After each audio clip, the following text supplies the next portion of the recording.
Abra sua Bíblia no capítulo 1 do livro de Efésios.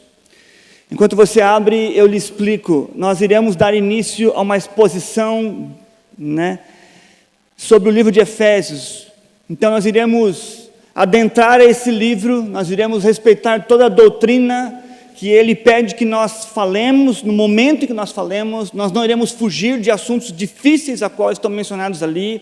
Nós talvez levaremos tempo para explicar, talvez 1 ou 2 ou 3 pregações, quantas necessárias for, para que possamos dar elucidação à sua mente em relação ao que a palavra de Deus tem para você. Meu desejo é, eu tenho 36 anos, 10 anos de pastor eu faço esse ano, e 15 de vida como convertido, nova vida. E minha tristeza é a carência de que irmãos na fé não saibam da palavra de Deus. A culpa é deles, em partes, mas o maior culpado é quem está no púlpito.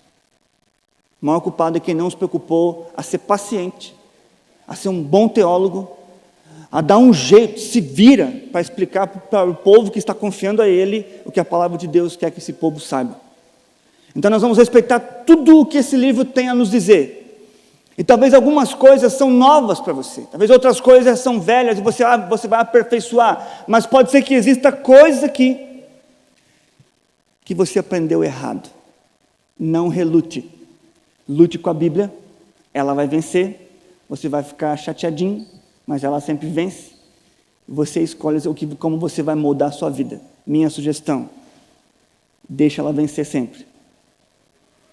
Sendo assim, capítulo 1 do livro de Efésios, nós iremos ler hoje o capítulo 1 inteiro. Se você não fez devocional essa semana, eu vou prover para você. Fique tranquilo, eu amo sua vida. Eu estou na NVI. Paulo, apóstolo de Cristo Jesus, pela vontade de Deus, aos santos e fiéis em Cristo Jesus, que estão em Éfeso. A vocês, graça e paz da parte de Deus, nosso Pai, e do Senhor Jesus Cristo. Bendito seja o Deus e Pai de nosso Senhor Jesus Cristo, que nos abençoou com todas as bênçãos espirituais nas regiões celestiais em Cristo, porque Deus nos escolheu nele antes da criação do mundo, para sermos santos e irrepreensíveis em sua presença. Em amor nos predestinou para sermos adotados como filhos por meio de Jesus Cristo, conforme o bom propósito da sua vontade, para o louvor da sua gloriosa graça, a qual nos deu gratuitamente no amado. Nele temos a redenção por meio de seu sangue, o perdão dos pecados de acordo com as riquezas da graça de Deus, a qual ele derramou sobre nós com toda a sabedoria e entendimento, e nos revelou o mistério da sua vontade, de acordo com o seu bom propósito que ele estabeleceu em Cristo, isto é, de fazer convergir em Cristo todas as coisas celestiais ou terrenas na dispensação da plenitude dos tempos. Nele fomos também escolhidos, tendo sido predestinados conforme o plano daquele que faz todas as coisas segundo o propósito da sua vontade, a fim de que nós, os que primeiro esperamos em Cristo, sejamos para o louvor da sua glória. Quando vocês ouviram e creram na palavra da verdade, o evangelho que os salvou, vocês foram selados em Cristo com o Espírito Santo da promessa, que é a garantia da nossa herança, até a redenção daqueles que pertencem a Deus para o louvor da sua glória. Por essa razão, desde que ouvi falar da fé que vocês têm no Senhor Jesus Cristo e do amor que demonstram para com todos os santos, não deixo de dar graças por vocês, mencionando-os em minhas orações. Peço que o Deus de nosso Senhor Jesus Cristo, o glorioso Pai, lhes dê espírito de sabedoria e de revelação, no pleno conhecimento dEle. Oro também para que os olhos do coração de vocês sejam iluminados, a fim de que vocês conheçam a esperança para a qual Ele os chamou, as riquezas da gloriosa herança dEle nos santos, e a incomparável grandeza do seu poder para conosco, os que cremos, conforme a atuação da sua poderosa força. Esse poder ele exerceu em Cristo, ressuscitando-o dos mortos e fazendo-o assentar-se à sua direita nas regiões celestiais, muito acima de todo governo e autoridade, poder e domínio, e de todo nome que se possa mencionar, não apenas nesta era, mas também na que há de vir. Deus colocou todas as coisas debaixo dos seus pés e o designou cabeça de todas as coisas para a igreja, que que é o seu corpo, a plenitude daquele que enche todas as coisas em toda e qualquer circunstância. Paulo às vezes não dá ponto, fica na vírgula e cansa a gente. Preso ele fez isso ainda. Começamos então a exposição do livro de Efésios. Eu não sei o quanto você conhece Efésios, eu não sei o quanto você já meditou no livro de Efésios, eu não sei o quanto você já chorou lendo Efésios, o quanto você foi confrontado, encorajado, alinhado, enfim. Mas eu quero muito que o Espírito Santo ministre você nesse tempo em que iremos falar do livro de Efésios. O texto ao qual nós iremos nos deter no dia de hoje é o versículo 1. E nós lemos todo o capítulo para que a sua mente possa assimilar o todo. Não adianta eu isolar um texto, a sua mente tem que encaixar esse verso 1, que é o de hoje, para todos os outros, para que você possa ter todo um combo no seu interior. E quando você então for colocado diante de situações no dia a dia, o todo conduz a você. Não só uma pequena fração, não só o que eu quero, não só práticas e práticas e práticas. Nem tudo tem prática quando você ministra a palavra de Deus. Às vezes é o Espírito Santo que te convence de dentro para fora, e você só não faz mais do que fazia. Não é 3 passos para deixar de fazer alguma coisa, é 1 passo, ouvir a palavra e obedecer a palavra. Sempre foi assim. Existem alguns elogios ao livro de Efésios durante a história da igreja. Um deles, vou começar simples. Efésios é a coroa e o clímax da teologia paulina. Efésios é a essência da religião cristã, o mais autorizado e mais consumado compêndio de nossa fé cristã. O livro de Romanos, diz Lutero, apresenta o evangelho de forma mais pura. Mas o livro de Efésios, diz Lutero, apresenta o evangelho de forma mais sublime e de forma mais majestosa. Esse é o livro que nós iremos ser ministrados. Antes de eu mesmo começar o texto, eu quero avisar a vocês o fruto que eu desejo com todos os dias de ministração que nós teremos aqui. E é o último verso do capítulo 6 do livro de Efésios. Eu te convido a abrir para que você possa ler, você possa ver. Obrigado, Cris.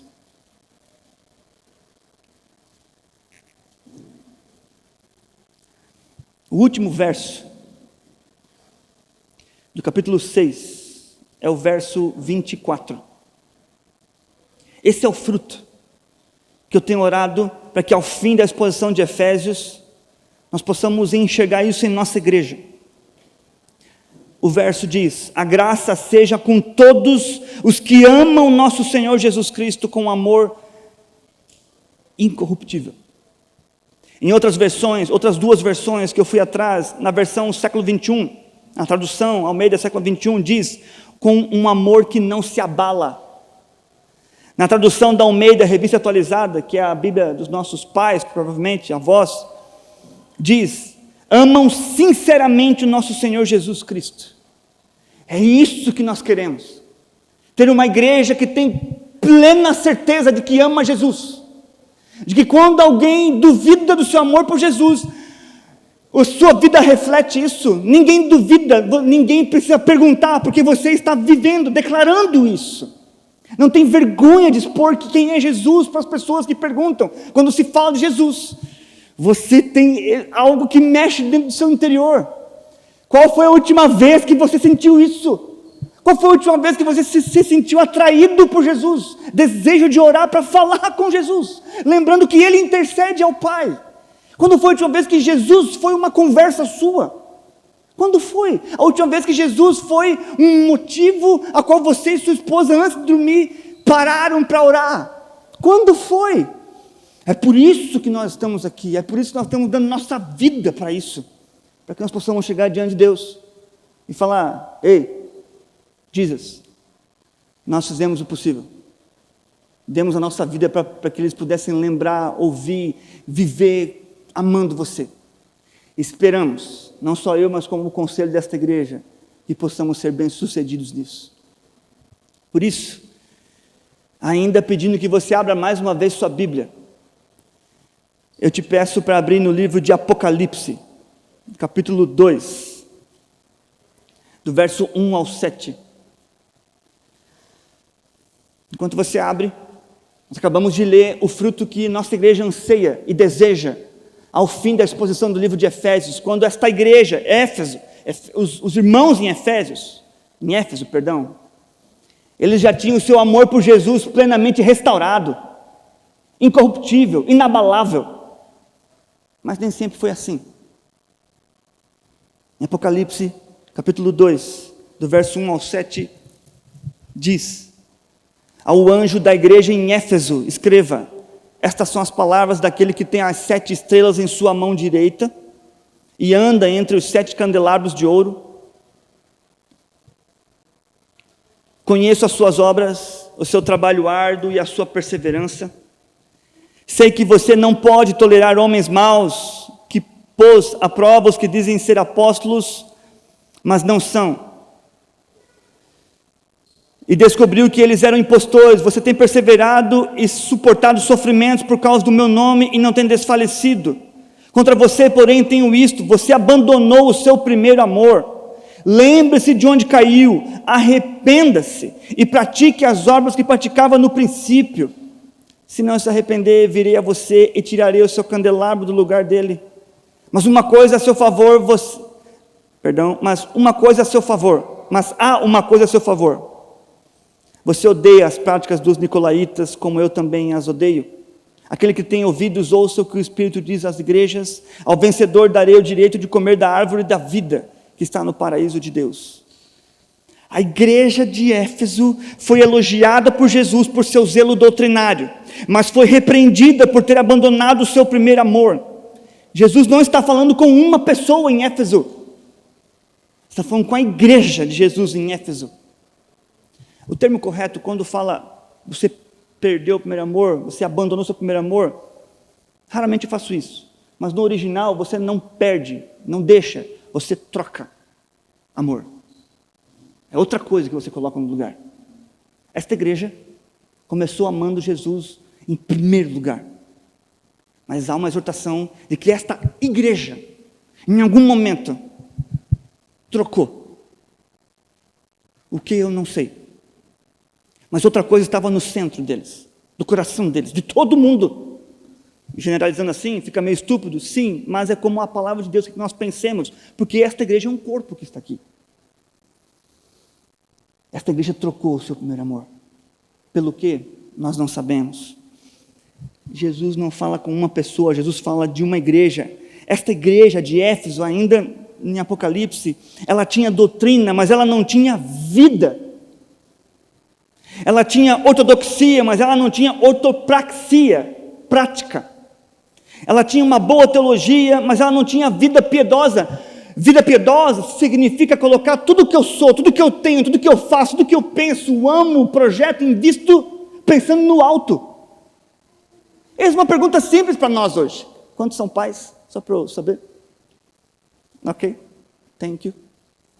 Você ora com seus filhos antes de comer? Essa é uma coisa que você tem que fazer no mínimo uns 10 anos seguidos de sua vida. Até que a associação de tal ato crie isso na mente dele, que ele possa perceber: é prioridade para o meu pai, é prioridade para minha mãe. Ora com eles antes de dormir. Parece coisas banais. Eu não posso entrar na sua vida e ficar te cobrando em relação a isso. Tudo bem, você vai pagar um preço por isso, e pode ser muito duro, porque você foi o filho desviado, porque talvez teu pai faltou com isso no passado. É ou não é? Eu tive o pai que fez isso e fui um filho desviado. Arrume sua vida. Você é solteiro, alguns reclamam: só fala de casado. Shhh, solteiro não tem muita voz aqui.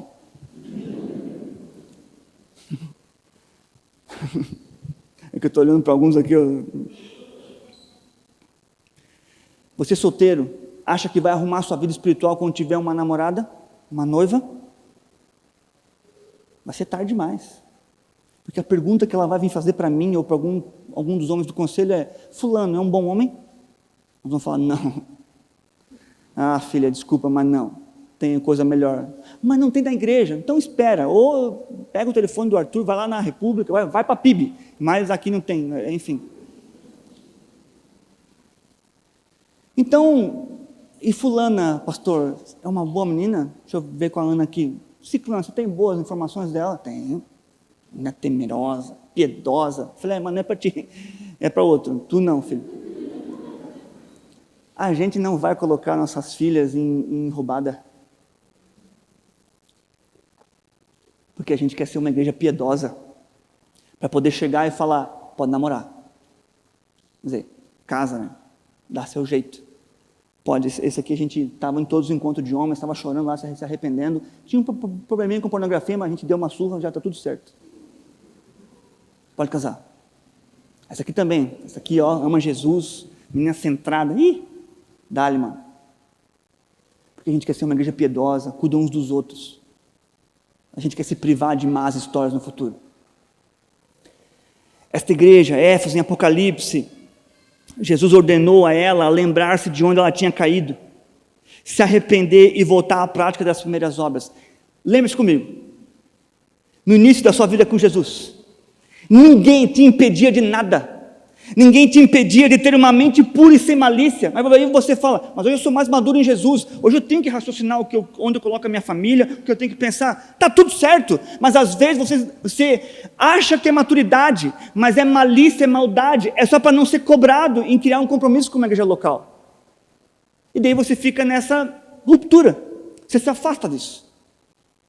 Mas no começo da sua vida com Jesus, lá no começo, lembra quando você era meio que um bobão apaixonado por Jesus? Falavam de Jesus, você gostava, falavam de Jesus, você se emocionava. Ninguém te impedia de ter sede por Deus, ninguém te impedia de falar mais de Deus, ninguém te impedia de ser santo, ninguém te impedia de ser sal e luz no mundo, porque era algo que estava impulsionado de dentro para fora. Aonde você caiu? Quando foi? Talvez é muito difícil lembrar desses momentos, dificilmente você vai lembrar, foi nesse dia, ou foi nesse ato, ou nessa escolha, ou nessa falta de escolha, que é uma escolha. Dificilmente. O mais fácil é fazer agora, arrumar a sua vida. Agora, fazer algo. O que faltou, começar a aparecer de volta.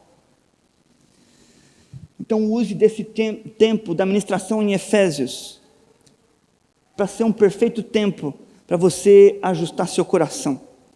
Se você abandonou o seu primeiro amor por coisas materiais, humanistas, temporais, caso você sinta que não é mais a mesma coisa que um dia já foi, use esse tempo para reaver a sua doutrina. Eu uma vez estava conversando com o Wilson, que perdeu o irmão, nós acabamos de orar por ele. Ele estava muito triste. Estava chorando. Falou, cara, parece que Deus está me punindo. Como assim, filho? Cara de 40 anos falando sobre Deus punindo. Isso é uma teologia que a gente já não usa há décadas já. Não existe isso, nunca existiu, a gente arrumou isso. Falei, não, porque eu sinto que por causa disso, daquilo de outro, a minha vida não vai para frente. Falei, mano, aonde está na Bíblia que Deus faz isso? Ah, não sei, me prova. Seja um homem, abra sua Bíblia e mostre para mim.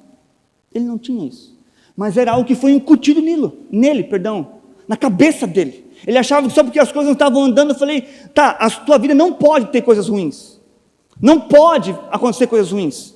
Deus falou que não teria, se você fizesse tal coisa, Ele iria sempre prover a você isso.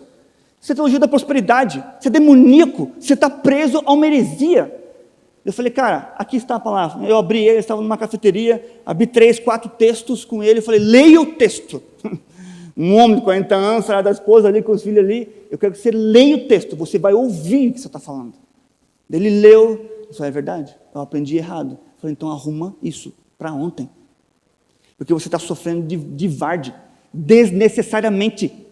E muitos de nós temos má compreensão teológica, nos falta entendimento claro muitas vezes, e às vezes está muito distorcido, nunca foi falado de forma distinta, clara, é sempre embolado, vamos fazer o que dá, vamos fazer o que é bom, o que o pessoal chora, isso, aquilo, isso não é igreja. Arrume a sua teologia nesse tempo, para que a sua profissão de fé possa ser alinhada à sua prática de fé. Por quê? Diz Hernandes Dias Lopes, se a doutrina é a base da vida, a vida precisa ser uma expressão da doutrina. Entendamos isso. Eu tenho que crer em coisas sobre Jesus, que a minha vida irá desenvolver isso. A doutrina é a base da vida, eu vivo aquilo que eu creio sobre Jesus. Mas se eu não estou vivendo o que eu digo crer por Jesus, é porque eu não creio, e é porque eu creio errado talvez. Então muitos de nós, que falam que só estão dando um tempo na vida com Jesus, não está dando um tempo, é porque você crê algo errado sobre Jesus. O problema é não saber a cristologia, quem é Jesus e por que faz o que faz, e isso vai afetar na sua eclesiologia. Você não entende a prioridade que é viver a vida cristã em igreja, porque você não entende quem é Jesus, o que Ele fez, por que fez, e o que Ele está fazendo agora. Esse é o mal da nossa igreja, num todo, julgo eu, é não entender as perspectivas claras sobre Jesus. Então, se a doutrina é a base da vida, a vida precisa ser uma expressão da doutrina. Exemplo, se eu digo crer na doutrina do senhorio de Cristo sobre a minha vida, logo eu sou escravo dele, e com isso eu me asseguro em tudo o que engloba a minha fé na doutrina. Minha vida deve condizer com tal profissão de fé, logo eu devo expressar ao mundo que Jesus é Senhor da minha vida. Duas perguntas: o mundo sabe que Ele é Deus, porque você diz crer na doutrina que Ele é Deus. Segunda pergunta: o mundo sabe quem Ele é por meio de você? Porque você diz crer que a sua vida é sal e luz do mundo. É a doutrina que você crê. A sua vida tem que expressar. Se não expressa, tem algo errado. Tem algo errado. Essas duas coisas não podem viver separadas. Doutrina sem vida produz orgulho, não um orgulho de prepotência, mas um orgulho de independência. Nós temos que parar de buscar a Deus quando estamos com problemas terríveis na vida. Não pague para ver. Porque quando nós estamos com problemas terríveis na vida, a nossa mente, ela associa que Deus tem que fazer. Eu estou sofrendo. Não necessariamente. E se Deus não fizer, nós culpamos a Deus. Quem perde? Nós. Nós perdemos. Uma igreja viva tem a doutrina viva. Ortodoxia e tem piedade, tem credo e tem conduta. Agora nós vamos entrar no texto. O texto começa falando: Paulo, apóstolo de Cristo Jesus pela vontade de Deus, aos santos e fiéis em Cristo Jesus que estão em Éfeso. Você sabe dizer quem é Paulo? Eu vou te apresentar. Paulo é o apóstolo dos gentios que escreveu essa carta de sua primeira prisão em Roma. O missionário veterano já tinha passado por algumas e terríveis situações antes de chegar à capital do império. Ele tinha sido perseguido em Damasco, rejeitado em Jerusalém, esquecido em Tarso. Ele já tinha sido apedrejado em Listra, açoitado em Filipos, escorraçado em Tessalônica, enxotado de Bereia, chamado de tagarela em Atenas e de impostor em Corinto, enfrentou feras em Éfeso, foi preso em Jerusalém, acusado em Cesareia, enfrentou um naufrágio avassalador ao dirigir-se a Roma e foi picado por uma cobra em Malta. Já tinha sido fustigado 3 vezes com varas pelos romanos e recebido 195 açoites dos judeus. 2 Coríntios, capítulo 11, verso 24 e 25. Esse é Paulo. Ele está narrando para nós algo que Deus deu a ele. É ele que está nos instruindo, Paulinho. Mas também tem um outro personagem, uma outra pessoa dentro do texto de hoje, Deus. Por que Deus está falando que Paulo só é o que é? Por causa da vontade de Deus, diz o texto. O eterno Deus, autossuficiente em si mesmo, de eternidade a eternidade, que não necessita de ajuda de ninguém, vivo, que habita em sua glória duradoura, absoluta e eterna, é o grande tema da carta. Paulo é a primeira palavra da carta, mas o primeiro assunto da carta é a vontade de Deus. É o que diz o texto. Paulo, apóstolo de Cristo Jesus, pela vontade de Deus, aos santos e fiéis em Cristo Jesus que estão em Éfeso. Nós não devemos começar examinando o texto a partir de nós mesmos e das nossas necessidades. Talvez muitos de vocês estão tão viciados em pregações pragmáticas que vão sair daqui decepcionados. Seja bem-vindo à Igreja de Jesus. Nós estamos tão pensando em nós mesmos, em nossas preocupações microscópicas. Nós temos que parar e começar a pensar em Deus. Quem é Deus? Esquecer de nós. Qual é a doutrina que está me ensinando aqui? O que Deus está falando comigo? Eu não sou da linha reformada que não crê que exista vontade de Deus específica para nós. Existe vontade de Deus específica, eu creio nisso. Eu sou discípulo de Wayne Grudem, da teologia azul. A azul, não compre a outra é menor, não é boa. A azul é boa. Fica a dica, você vai entender no futuro isso. Nós temos que pensar em Deus. Nessa epístola, nós somos levados pela mão pelo apóstolo e ele nos diz que nós veremos a glória e a majestade de Deus nessa epístola. Quantos de nós temos problemas, ou já tivemos problemas quando ele fala que nós fomos predestinados? Quem nunca lutou com esse textozinho, com essa palavrinha maldita? Desgraçada. Podia não estar ali. Para quê? Para quê? É para lembrar que alguém nos amou muito antes do que nós pensávamos. Só dou essa dica, porque vai demorar para chegar lá. Nessa epístola nós somos levados pela mão, como ele fala, e ele vai nos aproximar o nosso coração da vontade de Deus. Ele está falando assim, lembra de Moisés? Quando ele chega perto da sarça, alguém fala para ele, tire as sandálias, porque o que você vai ouvir e ver é santo. É como nós agora. Acabe com os teus pressupostos.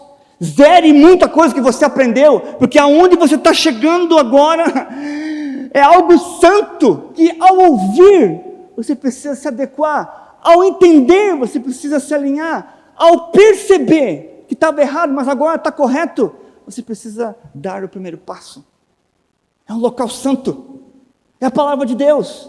Paulo, apóstolo de Cristo Jesus, pela vontade de Deus. Deus está falando que a vontade dele está sendo apresentada para nós aqui, e vai repetir essa frase algumas vezes no próprio livro, na própria carta, perdão.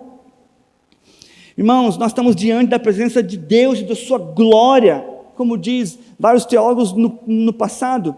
Por quê? Porque foi Deus quem escolheu em Cristo todo aquele que é cristão. Foi Deus e a vontade de Deus que nos predestinou. Faz parte do propósito de Deus que sejamos salvos. Jamais haveria salvação alguma se Deus não a planejasse e não a pusesse em execução. Foi Deus que amou o mundo de tal maneira. Foi Deus que enviou seu Filho. É tudo sobre Deus e de acordo com o que Deus pensa. Nós cremos assim. Nós podemos negar, tentando dar uma distorcida aqui e acolá. Podemos passar por situações na vida que vão nos dar dúvida, sim. Mas é Deus que está falando conosco, é Deus que está cuidando de nós. A terceira pessoa apresentada aqui é Cristo Jesus. Paulo, apóstolo de Cristo Jesus, pela vontade de Deus, aos santos e fiéis em Cristo Jesus que estão em Éfeso. Entenda algo, ele não fala Jesus Cristo. Cristo Jesus. E há muita diferença nisso. Muita diferença nisso. Nós geralmente falamos que cremos em Jesus Cristo, nosso Senhor e Salvador. E está tudo certo. Mas Paulo não brinca aqui. Ele fala, eu sou apóstolo de Cristo Jesus. Por quê? Paulo destaca isso porque ele é apóstolo de Cristo Jesus e não de Jesus Cristo. Cristo significa Messias, ungido de Deus que viria ao mundo. E com a colocação de Cristo à frente de Jesus, Paulo reforça que estava em missão do Messias, daquele que foi enviado pelo próprio Deus, pois era por ele, pelo Messias, e não pelo homem Jesus. Mas daqui a pouco, lá na frente, nós vamos falar sobre essa perspectiva, 100% homem, 100% Deus, para tirar dúvidas, todas as dúvidas que existam. Então ele fala, eu sou missionário do Messias, eu estou preso por causa que eu creio no Messias. Cristo, o Messias, foi enviado. A gente conhece como Jesus. Nós cremos em que Cristo morreu por nós na cruz. Nós cremos nisso, né? Nós cremos nisso. Então nós deveríamos alinhar nossa vida com o Messias. E o porquê? Porque o que Ele fez por nós foi para que nós pudéssemos agora pensar em alinhar nossa vida por Cristo. Cristo tem que sair da nossa boca. É Cristo que as pessoas têm que ouvir. Você prega o Evangelho, você fala, cara, aceita Jesus como teu Senhor e Salvador. Beleza, está tudo certo, isso não vai alterar nada. Mas é Cristo que está salvando aquela pessoa. É Cristo que morreu na cruz por aquela pessoa. E é a Ele que essa pessoa agora se conformará à semelhança. Sendo assim, Paulo, apóstolo de Cristo Jesus, pela vontade de Deus, aos santos e fiéis em Cristo Jesus que estão em Éfeso. A primeira palavra da carta é Paulo, como eu mencionei, mas o primeiro assunto da carta nos é dado no início para que não esqueçamos sempre e sejamos lembrados sempre que tudo é a vontade de Deus que ocorre na nossa vida. Tudo é de Deus, tudo é por Deus, tudo se deve dar glória a Deus para sempre. O grande problema dos nossos dias, da igreja, se deve ao fato de nós estarmos muito interessados em nós mesmos, sermos muito egocêntricos. É o espírito do nosso dia a dia, é o espírito da nossa época. Estava lendo e preparando o material de membresia da nossa igreja, e parece que todos os livros, parece até chato, todos os livros ficam mencionando uma exortação aos futuros membros que farão um programa de membresia de uma igreja. Sempre é a mesma coisa. O quê? A igreja não está aqui para fazer tudo o que você gosta. Mas você está aqui para servir a igreja de Jesus. Nem tudo que ocorre na comum eu amo. Tem coisas que eu acho feio, que eu não curto, mas eu tenho um conselho sobre mim. Tem coisa que eu viro a cara, tipo criança birrenta, faço bico, porque não é sobre mim, é sobre o todo. Não se esqueça disso. Esse é o grande problema da nossa igreja no nosso tempo. Do princípio ao fim, a mensagem da palavra de Deus tem o propósito de nos levar de volta ao relacionamento com Jesus. E assim nós nos veremos habilitados em nossa relação com Ele. Não nos examinemos hoje. Ouçamos o que Deus quer falar conosco. Paulo, apóstolo de Cristo Jesus, pela vontade de Deus, aos santos e fiéis em Cristo Jesus que estão em Éfeso. Quando ele fala que existem santos e existem fiéis na cidade de Éfeso, os cristãos em Éfeso são santos e são fiéis em Cristo. Isso é o que eles são e é o mais importante. Eles apenas estão na cidade de Éfeso. Hoje nós damos muito valor ao modo ao que os homens são. Exemplo, somos ricos ou não? Somos pobres ou não? Brancos, negros, asiáticos, tudo isso é temporal. Isso não é o mais importante. O que somos, salvos ou perdidos, é o mais importante. A igreja de Éfeso, ela tinha 2 endereços. É cidadã do mundo, estava em Éfeso, nós em Curitiba ou na cidade metropolitana, mas nós somos cidadãos dos céus também, nas regiões celestiais, que é o que Paulo daqui a pouco vai falar. Esse é o nosso endereço, esse é quem nós somos.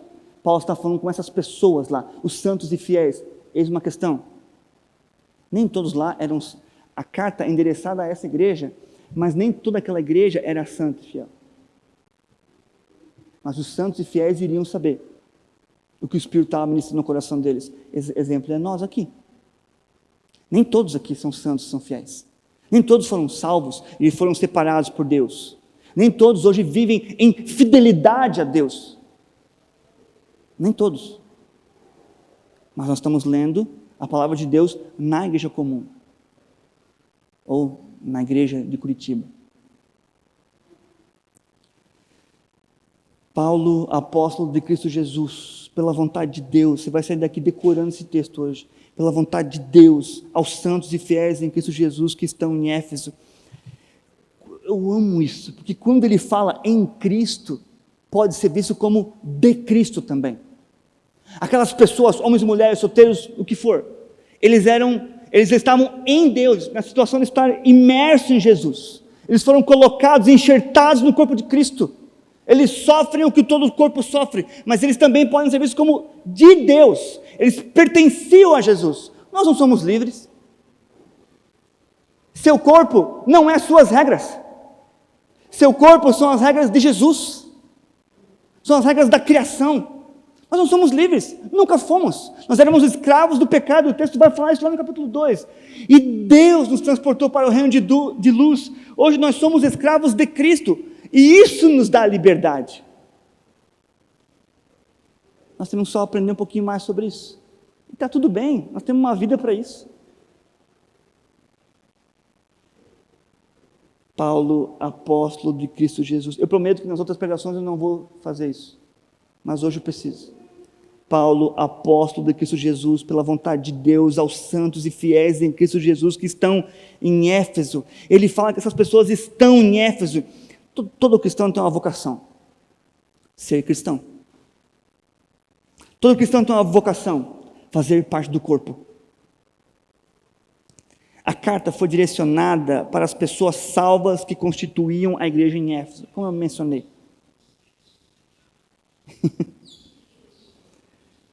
Que isso sirva para nós, são palavras para nós, primeiro para obedecer e adequar a minha vida enquanto eu ajudo outros.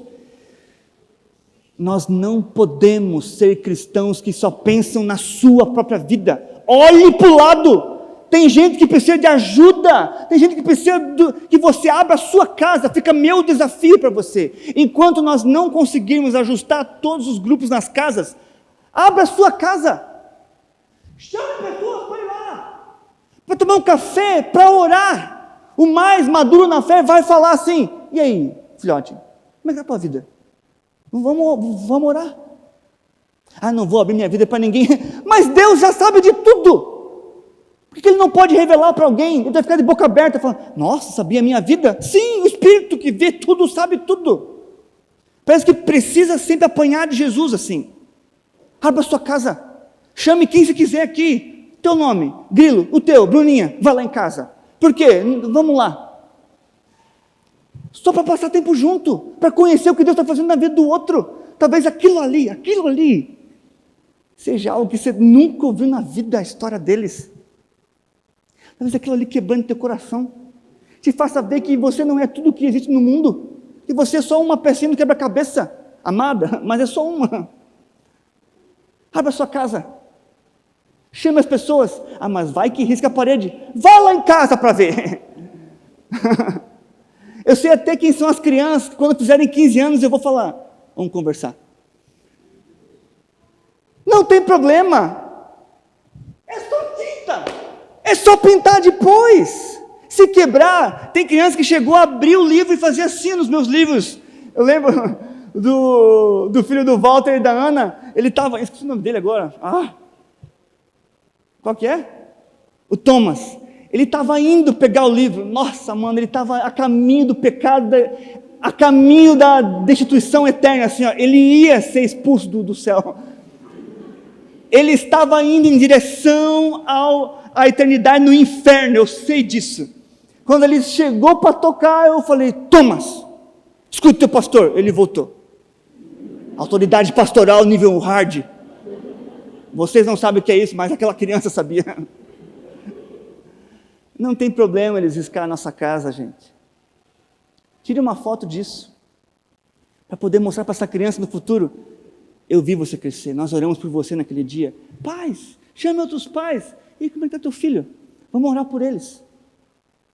Vive em comunidade. Ou melhor, deixa eu falar uma coisa para você. Vou te instruir agora, Diogão. Viva em igreja.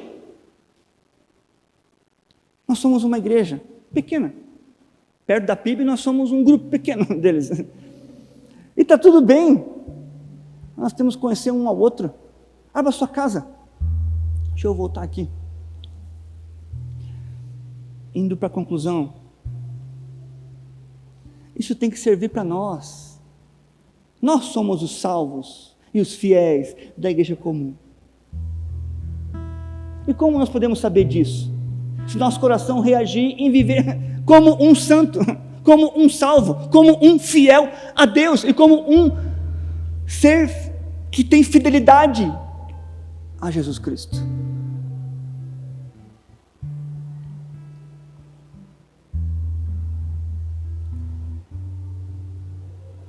Eu não sei se isso precisa para todos, mas eu vou fazer.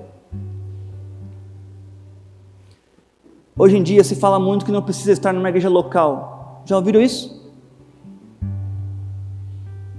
Mentira. E a Bíblia fala. Veja quantos livros no Novo Testamento foram escritos para igrejas locais específicas. Roma, Coríntios, Gálatas, Efésios, Filipenses, Colossenses, Tessalonicenses, e 4 livros somente foram escritos para indivíduos. 1º e 2º Timóteo, Tito e Filemão. A igreja se vive de forma local. A igreja se vive de forma local, porque a carta de Éfeso não é enviada a todos da cidade de Éfeso, nem a todos da própria igreja de Éfeso, eu menciono de volta isso, mas sim aos santos e fiéis que o Espírito reconhece daquela igreja.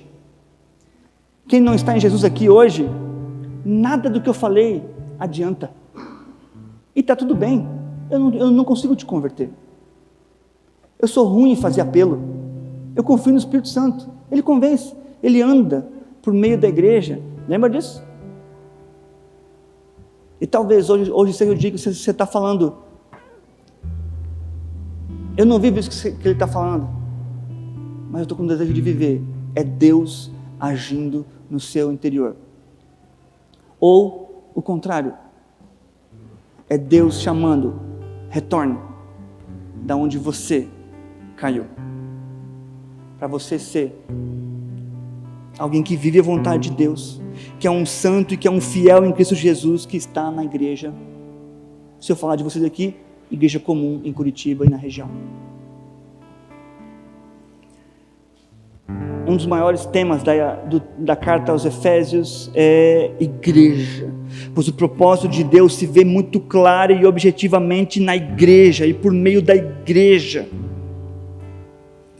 Existia uma igreja em Éfeso, existe uma igreja aqui dentro, e essa igreja vai se reunir e vai cuidar uns dos outros. E antes que você fale, eu não estou tendo nenhum desejo disso, então eu não sou igreja, só pelo fato de pensar, eu creio que já é Deus agindo. Morto não pensa, morto não reage, vivo reage, vivo pensa, vivo chora, vivo sofre. E Deus só tem duas visões: morto espiritualmente, vivo espiritualmente. O vivo, quando a palavra é pregada, ou ele peca em não reagir a ela, mas toda vez ele sente que Deus está falando com ele, ele sabe que Deus falou, porque a palavra foi falada. Existia uma igreja em Éfeso, nela existia indivíduos diferentes, com experiências diferentes, diferentes aparências, em aspectos sociológicos, econômicos, politicamente, mas todos tinham algo semelhante, todos estavam em Cristo. Você viu quantas vezes a palavra Cristo Jesus, em Cristo Jesus, só no capítulo 1 foi falado, foi mencionado. Já fica aqui a minha dica a todos, leiam Efésios quantas vezes você puder. Leia um capítulo por dia, leia num dia todo, um dia só, leia um versículo ou só uma perícope por dia, como você quiser, está tudo bem, mas leia você, sua esposa, você, sua mãe, você e seu cachorro, enfim, leia para o teu cachorro, está tudo bem, mas leia, chegue diante da palavra e fale assim, ore, é bom orar, desculpa, fala, mas Jesus, eu preciso muito que o Senhor abra os meus olhos, eu quero aprender a Tua Palavra, eu quero ser transformado pela Tua Palavra, eu quero entender a Tua vontade para mim, eu quero ser um santo e um fiel na igreja na qual eu estou, na cidade em que eu estou, vence meu coração, abra os meus olhos, leia com tempo, leia com minuciosidade. Para concluir,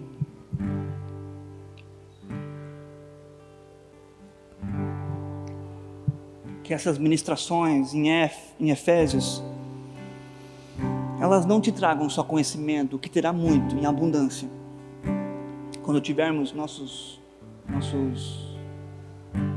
é que é o nome disso? A projeção? Covid, gente, Covid é... Quando tivermos nossa projeção aqui, vocês verão muitas coisas para que a mente de vocês, pelos olhos, pelos ouvidos, possam ser instruídas. Então, nesse tempo de Efésios, não espere só conhecimento, mas busque, ore para que Deus desenvolva em você desejo e prazer de aprender a palavra, de aprender dos atributos de Deus. Nesse tempo, lendo a carta aos Efésios, seja semelhante a Paulo, que estando em Cristo Jesus, por causa da vontade de Deus, cumpria tudo o que Jesus pedia, porque ele amava Jesus. Que quando as pessoas da igreja lembrarem da nossa igreja, possa lembrar de você, que você agora está demonstrando a sua semelhança a Jesus, por meio do que você está aprendendo na carta aos Efésios. Que fazemos parte, é o que nós queremos que você aprenda, que nós fazemos parte da igreja universal, de todos os tempos, de todas as épocas, mas mais do que isso, estamos em uma igreja local, somos comprometidos uns com os outros, minha santidade impacta a dos outros, minha fidelidade impacta a vida de outros, somos santos uns para os outros, somos fiéis uns para com os outros, tudo como resultado da vida em Jesus. Para concluir, realmente, nós estamos em Cristo. Você tem Jesus como teu Senhor e Salvador. Você olha para Ele como seu Deus, único Deus. Você crê que Ele morreu na cruz, Ele ressuscitou, para dizer a nós que nosso pecado estava pago, e que nós, ao morrermos, também seremos ressuscitados como Ele, e estaremos com Ele quando Ele retornar. Você crê assim? Porque se você não crê assim, entregue tua vida a Jesus. Entrega a tua vida a Jesus. Entrega a tua vida a Jesus. Mas também aos outros que podem estar afastados da vida de santidade, da vida de fidelidade. Hoje é dia de arrependimento. É dia bom. Não é um mau dia. É dia bom. Quero convidar a equipe de música a estar conosco. E o último ponto é que é aos santos e aos fiéis desta igreja aqui, a igreja comum em Curitiba, que Deus Pai está chamando a retornarem a viver a vontade feita em Jesus.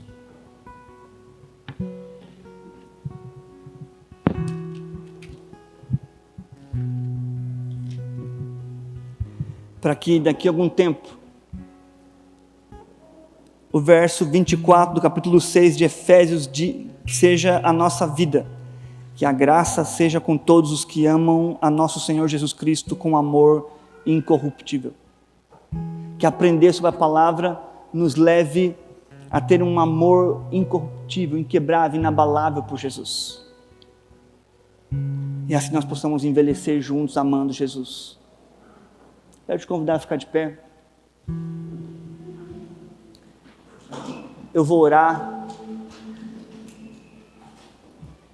E enquanto a equipe nos ministra, tire esse tempo para talvez orar com a pessoa do seu lado, pela pessoa, ou pedir oração da pessoa, seja ela conhecida ou não. Mas faça isso. Que você tenha uma boa semana. Nos vemos semana que vem.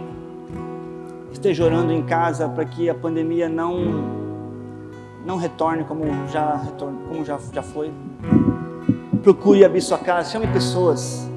Se você não está no grupo da igreja, mas se sente de coração membro desta igreja, procure alguém daqui e ela vai enviar o link para você entrar e estar sempre recebendo nossas notificações.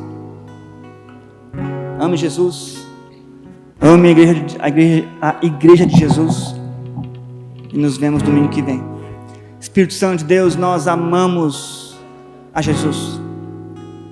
Auxilia o nosso coração, provê entendimento do que ouvimos tantas coisas, mas reage no nosso interior, move o nosso interior, nos faz lembrar de algo para que possamos buscar e continuar aquilo que você começou. Não só a boa obra que você terminará, mas essa fração da boa obra aqui pela ministração da carta aos Efésios. Provê, Senhor, desprendimento para que possamos abrir nossa casa, nosso coração, possamos retornar à nossa leitura da palavra, a oração uns pelos outros, a preocupação uns pelos outros. Faz nosso coração sentir amor por você, pela sua igreja, pelo seu propósito novamente. Nos ajuda a lembrar de onde caímos, mas nos ajuda também a voltarmos a sermos santos e fiéis, por causa da tua vontade, em nome de Jesus.